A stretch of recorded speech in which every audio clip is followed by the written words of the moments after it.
बीसवीं शताब्दी। मोरारका कुटुंब का व्यापार ब्रिटिश काल में भी अन्य मारवाड़ी परिवारों की तरह कलकत्ता और बंबई में ही होता रहा था, किंतु मोरारका परिवार ने नवलगढ़ में ही रहना पसंद किया। सन 1736 में 4 भाइयों में नवल सिंह ने नवलगढ़ को बनाया था। उस काल में तब वहां एक गांव था जिसे मिलों के रूप में बसाया गया था। यहीं पास में गोपीनाथ मंदिर की आध्यात्मिक शक्ति और उनका भव्य आकर्षण जन जन को तब लुभाता था, जिसमें चारों ओर की दीवारें समृद्धि की प्रतीक स्वरूप बनी रही। नवलगढ़ में व्यापारियों को यहां जयपुर से लाकर रहने का अवसर भी दिया गया। सन 1915 में इंदौर मध्य प्रदेश में सर सेठ हुकुमचंद ने अपनी 21 करोड़ की पूंजी से टेक्सटाइल मिल की स्थापना की, जो उस काल की आधुनिकतम टेक्सटाइल मिल के रूप में जानी जाती थी। सन 1935 की बात है, एक बार हिंदी साहित्य सम्मेलन इंदौर में शामिल होने के लिए महात्मा गांधी वहां पहुंचे थे। तब सेठ हुकुमचंद ने उनको अपने घर पर भोजन के लिए निमंत्रित किया। गांधी जी जब भोजन के लिए वहां पहुंचे तो उनके साथ के सभी जनों को चांदी की थाली में भोजन परोसा गया था, किंतु गांधी जी को सोने की थाली में भोजन परोसा गया। बताते हैं कि तब गांधी जी ने हंसते हुए अपनी मंशा व्यक्त की थी कि जिसमें वो भोजन करते हैं उसको वो अपने साथ रखते हैं। कहते हैं गांधी जी ने वो थाली अपने साथ ही रखी।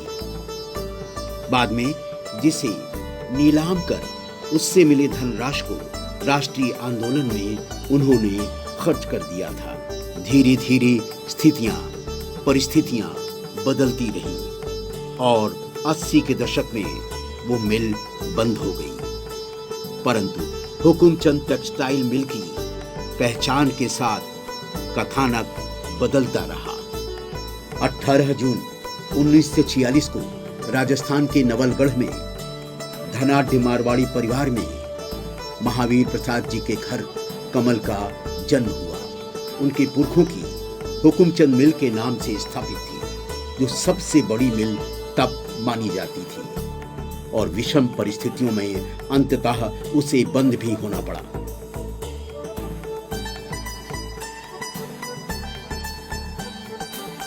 चिर युवा कमल मोरारका ऊर्जा से निरंतर भरे रहते। कमल मोरारका कलात्मक वैभव के पारखी और संस्कारों की साक्षात बिंब थे। नवलगढ़ का शेखावटी क्षेत्र सामाजिक समरसता की पहचान से जुड़ा रहा है और इसकी सांस्कृतिक विरासत को राजकीय और राष्ट्रीय परिधि तक पहुंचाने में कमल मोरारका ने कोई कोर कसर नहीं बाकी रख छोड़ा।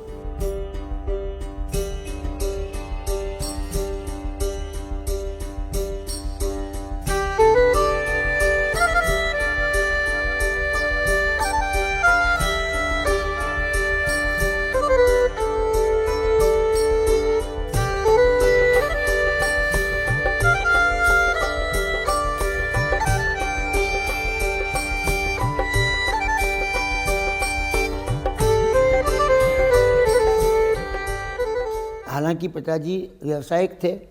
शेखावाटी अंचल में नवलगढ़ कस्बे से बॉम्बे आए थे। बहुत अल्प आयु में बॉम्बे आ गई था पूरा परिवार। अध्ययन उनका औपचारिक रूप में कुछ हुआ ही नहीं। नवलगढ़ में तो पाठशालाएं होती थी, उसमें भी कोई बहुत कम। सारा स्वयं अध्ययन किया, स्वाध्याय समझिए आप। बॉम्बे आके इंग्लिश, हिंदी, संस्कृत तीनों भाषा में बिल्कुल प्रवाह से उनका अध्ययन था। जब हम बड़े होने लगे, संयुक्त परिवार था, 2 चाचा थे हमारे, हमसे पिताजी ने हमेशा अंग्रेज़ी में बात की। हम अंग्रेज़ी स्कूल में पढ़ते थे, हमको ये पता ही नहीं, थोड़े बड़े हुए तो मालूम पड़ा कि इन्होंने तो अंग्रेज़ी कभी सीखी नहीं है और हमसे बेटर अंग्रेज़ी बोलते थे। हम अंग्रेज़ी स्कूल में पढ़ के वैसी अंग्रेज़ी नहीं बोल पाते थे जो उनका अध्ययन था। तो ये सब बातें सोचने लगा मैं कि आदमी खुद इच्छा शक्ति हो तो बहुत कुछ कर सकता है। विश्व की सभी भाषाओं की जननी है संस्कृत भाषा। मानवीय सृष्टि का आदि ज्ञान कोश, संपूर्ण अपौरुषेय वैदिक वांग्मय संस्कृत भाषा में ही विद्यमान है। मैं उस समय बहुत कम उम्र का था, लेकिन ये मुझे पता था कि जो साहित्य लुप्त हो चुका या लुप्त होने की ओर जा रहा है, उनको पुनर्जीवित करने के लिए पिताजी का बहुत मन रहता था। रेवा प्रसाद जी उनको एक उपयुक्त व्यक्ति मिल गए कि मिलकर उन्होंने शुरू किया कि जो काम कहीं नहीं हो रहा है वो काम किया जाए। जो संस्कृत की विशेषताएं हैं उसमें आयुर्वेद भी है, उसमें भौतिक शास्त्र भी है, उसमें गणित भी है, रसायन शास्त्र भी है, वनस्पति शास्त्र भी है, मनोविज्ञान भी है, काम शास्त्र भी है, आपका जिसको आर्किटेक्चर कहते हैं वो भी है। कोई ऐसा विज्ञान का क्षेत्र नहीं है जिसका की बुनियाद संस्कृत से न पड़े। तो उसका ज्ञान होना परम आवश्यक है। भारतवासियों को अपना भी संबोध होगा और जो ज्ञान विश्व भर को हमें उपलब्ध कराना है वो भी होगा। संस्कृत को देववाणी इसीलिए भी कहा जाता है कि इस भाषा का सार्वभौम प्रामाणिक स्वरूप देवलोक से देवताओं के भी व्यवहार योग्य बना देता है।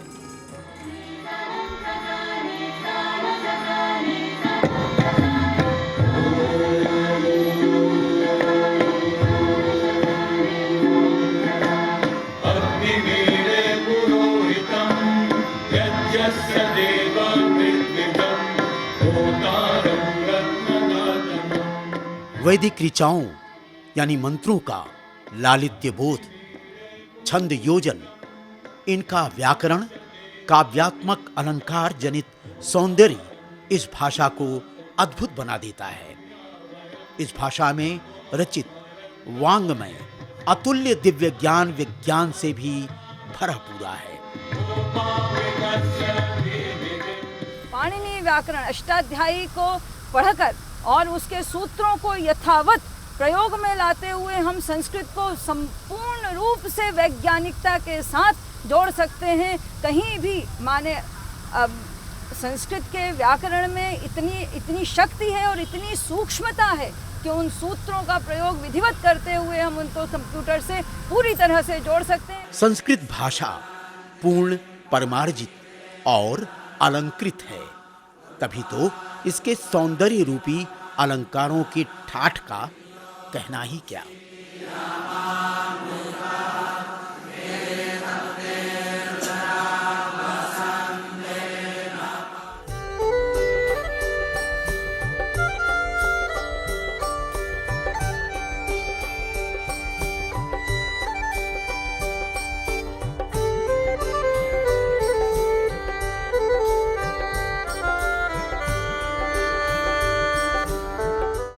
आपको याद दिलाऊं, जिस समय संविधान निर्मात्री परिषद में भारत की राजभाषा और राष्ट्रभाषा कौन बने इस पर विचार हो रहा था, तब डॉक्टर अंबेडकर और 10 अन्य लोगों ने संस्कृत को भारत की राजभाषा बनाने के लिए प्रस्ताव किया था। और लगभग इसमें सभी प्रांतों के, सभी धर्मों के लोगों ने ये प्रस्ताव किया था। 10 लोग थे जो कुर्ग से लेके, तमिलनाडु से लेके, उत्तर प्रदेश, बंगाल, गुजरात, महाराष्ट्र, उड़ीसा, सब राज्यों के प्रतिनिधि थे। और ये लगभग तय ही हो रहा था, अगर उस समय पंडित जवाहरलाल नेहरू जी का हस्तक्षेप नहीं होता तो संस्कृत ही भारत की राजभाषा बन गई। 1-2 वोट से मामला रह गया। तो आप समझ सकते हैं कि संस्कृत के बारे में हमारे संविधान निर्माताओं की जो मुख्य लोग थे उनकी धारणा भी यही थी, और ये आवश्यक है। केवल राज्यों पर ही नहीं परंतु इसे केंद्र स्तर पर इस पर क्रियान्वयन किया जाना चाहिए। काम समय साध्य भी है, कष्ट साध्य भी है, व्यय साध्य भी है, लेकिन ये करना आवश्यक भी है। जब तक परीक्षाओं में, विशेषकर चिकित्सा, इंजीनियरिंग, इनमें भी संस्कृत का सिलेबस नहीं होगा, पाठ्यक्रम नहीं होगा, तब तक संस्कृत में जो विज्ञान है, जो ज्ञान है, प्रतिष्ठित नहीं। साथ ही साथ अभी ऐसा है कि संस्कृत न जानने के कारण न्याय पद्धति में भी हम ये नहीं प्रयोग कर पाते कि भारत की न्याय पद्धति क्या थी। मीमांसा का उपयोग कोई नहीं करता हमारे यहाँ, जबकि मीमांसा शास्त्र ये बहुत महत्वपूर्ण साक्ष्य की दृष्टि से जो कानून बनते हैं उसके लिए आवश्यक था। सिर्फ एक जस्टिस मार्कंडेय काटजू ने इस पर एक पुस्तक लिखी है, और अधिकांश लोग कहते हैं भाई मीमांसा शास्त्र का क्या कहना। तो ये जो संस्कृत की विशेषताएं हैं, उसमें आयुर्वेद भी है, उसमें भौतिक शास्त्र भी है, उसमें गणित भी है, रसायन शास्त्र भी है, वनस्पति शास्त्र भी है, मनोविज्ञान भी है, काम शास्त्र भी है, आपका जिसको आर्किटेक्चर कहते हैं वो भी है। कोई ऐसा विज्ञान का क्षेत्र नहीं है जिसका की बुनियाद संस्कृत से न पड़ी। तो उसका ज्ञान होना परम आवश्यक है। भारतवासियों को अपना भी संबोध होगा, और जो ज्ञान विश्व भर को हमें उपलब्ध कराना है वो भी होगा। और साथ ही जो संस्कृत के अध्ययन और अध्यापन की तरीके हैं उनमें भी बदलाव की आवश्यकता है। संस्कृत को कंप्यूटर से और आधुनिक विज्ञान से जोड़ना बहुत ज़रूरी है, क्योंकि आगे चलकर कंप्यूटर की भाषा भी संस्कृत ही बनेगी। संस्कृत में एक पूरे ग्रंथ को हम एक सूत्र में बोल देते हैं, अथा तो ब्रह्म जिज्ञासा।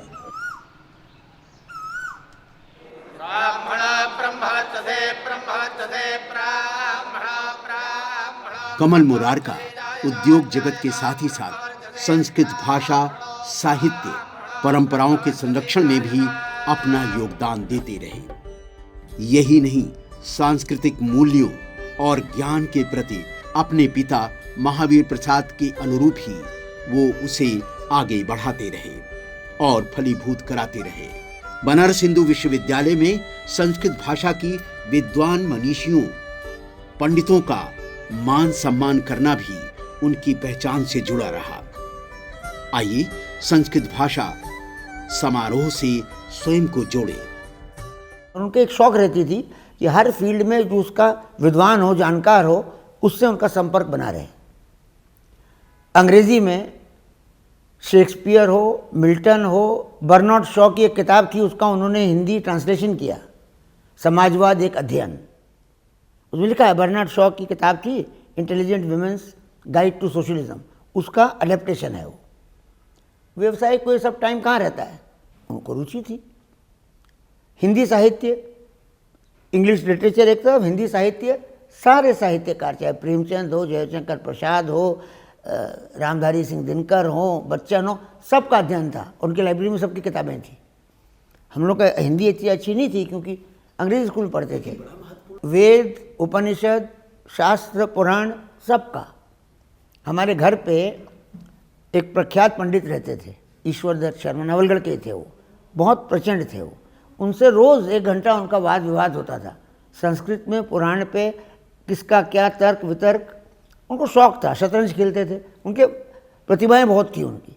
उसी में रेवा प्रसाद द्विवेदी बनारस के थे, उनसे उनका परिचय। हम तो बहुत छोटी उम्र से रेवा प्रसाद जी को देख रहे हैं।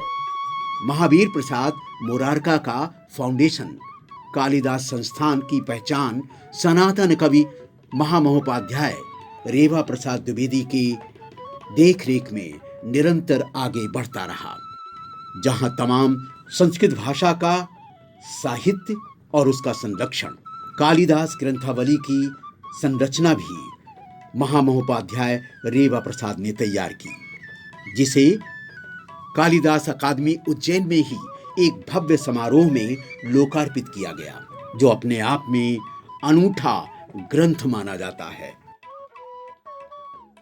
उन्होंने जो निकाली हैं किताबें, है पूरी संस्कृत में। मेरा संस्कृत का ज्ञान उतना अच्छा नहीं है, लेकिन वो उपयोगी है।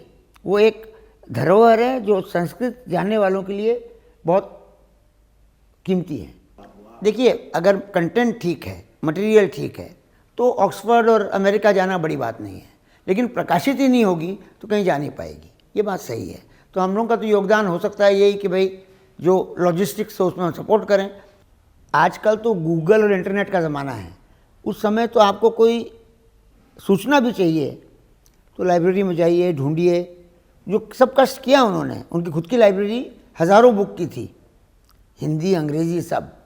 तो रेवा प्रसाद जी का जो मुझे याद है उस टाइम का कि उनसे वो सहयोग करते थे ताकि रेवा प्रसाद जी अपना रिसर्च का काम करते रहे। रेवा प्रसाद जी के लिए उनकी सोच थी कि ये बड़े इनका जो रिसर्च है वो बड़े पैमाने पर है। गंगा तट पर बसे बाबा भोले शंकर की नगरी काशी, जिसे बनारस और वाराणसी भी कहते हैं, उसकी पहचान को कमल मोरारका भी श्रेष्ठ मानकर अपने अनुभवों को जोड़ते हैं। देखिए, बनारस मैं समझता हूँ विश्व का सबसे प्राचीन शहर है। वहाँ मिडिल ईस्ट में, मोरक्को वगैरह में और शहर हैं जिनको गिनते हैं कि बहुत प्राचीन है, लेकिन इसमें कोई शक नहीं है कि बनारस एक यूनिक, अपने आप में एक अकेला शहर है जिसकी अलग पहचान है। मुझे तो काशी विश्वनाथ की घंटी और बिस्मिल्लाह खान की शहनाई साथ साथ सुनाई देती है। वहाँ हर पत्थर में ईश्वर है। वहाँ तुलसीदास ने जहाँ रामायण लिखी वो कुटिया है, वो भी आप देख सकते हैं जाकर, एक आदमी आपको दिखाएगा। हाँ, 80 घाट से थोड़ा हिस्सा तुलसी घाट पे। तो वो बनारस की तो कोई पॉसिबल ही नहीं है कि उसका कोई वर्णन ठीक से कर सके कोई। और इसलिए इतने विलायती लोग आते हैं, फॉरेनर्स, यूरोपियन, अमेरिकन, जिनको समझ नहीं है, लेकिन उनको कुछ स्पिरिचुअल फीलिंग है कि बनारस में कुछ हो रहा है। 1990-91 में कमल मोरारका प्रधानमंत्री श्री चंद्रशेखर के नेतृत्व वाली सरकार में केंद्रीय मंत्री भी रहे और उन्होंने उनके जीवन पर एक पुस्तक भी लिखी।